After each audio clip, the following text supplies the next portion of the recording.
आज हम आए हुए हैं जौनपुर अटाला मस्जिद पर, अटाला मार्केट पे। और आज हम बात करेंगे ज़करिया ख़ानदान के चश्म चिराग, आपका नाम? अबुल बशर साहब से, और उनसे जानने की कोशिश करेंगे कि तेल इत्र का कारोबार जौनपुर में कब से शुरू हुआ और अब मौजूदा दौर में क्या पोजीशन है।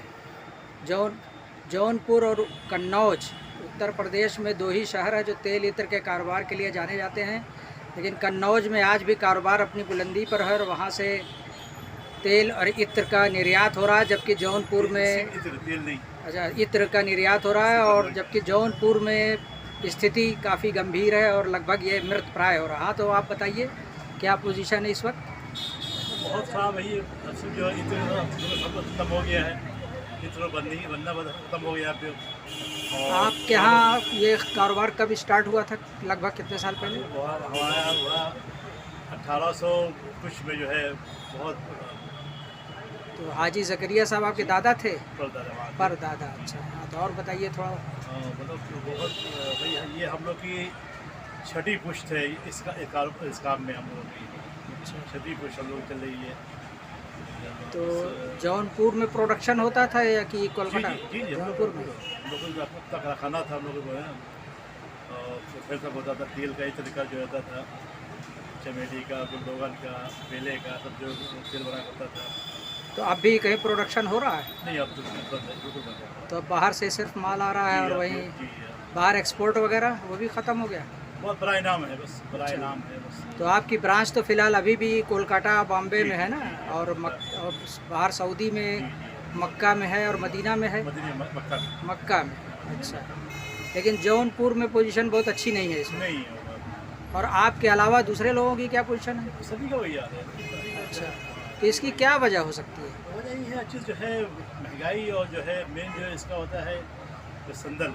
अच्छा, रॉ मटेरियल कच्चा माल नहीं मिल रहा? कच्चा माल जो है, और ये इसमें जो है संदल बेस होता है। संदल जो है और संदल ही बंद हो गया, और संदल बहुत ज़्यादा महंगा हो गया। तो संदल क्या जौनपुर में पैदा होता था या बाहर से आता था? बाहर से आता था ये जो अच्छा, आता था आसाम से? आसाम से आता था, और ये जो है कर्नाटक वगैरह से आता था, मैसूर से आता था। अच्छा, मेन इसका था मैसूर से। तो अब वहाँ से लागत ज़्यादा आ रही है? बहुत बहुत अच्छा। बहुत ज़्यादा होती है।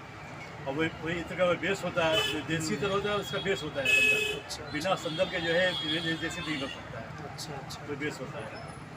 और इस टाइम जो है संदल 1.5 लाख रुपये किलो है, तो उसमें संदल होगा तो बेस क्यों आएगा? तो यानी मौजूदा दौर में उत्पादन लागत ज़्यादा है और जो मार्केट रेट है वो जो है उस हिसाब से बहुत कम है।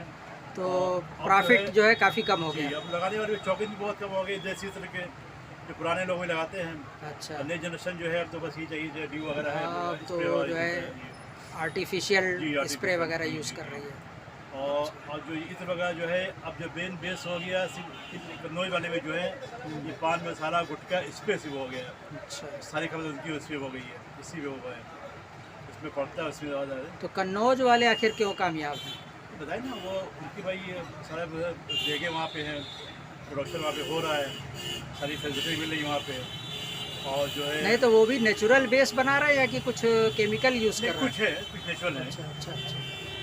ज़्यादातर वो केमिकल हो गया है, ये कुछ नेचुरल भी है। तो सरकार से आप अगर क्या चाहेंगे? जौनपुर का तो ये बहुत मशहूर उद्योग था, अगर इसको फिर से ज़िंदा किया जाए तो गवर्नमेंट अगर इसमें क्या कर सकती है? जैसे फूल की खेती बाड़ी होती है, खेती वगैरह फूल वगैरह होती हो, यानी अगर जौनपुर में फूलों की खेती को बढ़ावा दिया जाए तो फिर से इत्र का कारोबार जिंदा हो सकता है। और केवड़े का भी यहाँ उत्पादन होता था? अच्छा। अच्छा, तो केवड़े का भी कारोबार लगभग ख़त्म हो गया। और वो तिल्ली के तेल वगैरह का क्या मामला है? कुछ जगह पे होता है अभी। अच्छा, कुछ एक मोहल्ले में चल रहा है? मोहल्ले में चल रहा है, 1-2 लग रहा है। अच्छा, बहुत बड़े पैमाने पर नहीं? कारखाने ज़्यादा बंद हो गए हैं, अच्छा। 1-2 चल रहे होंगे।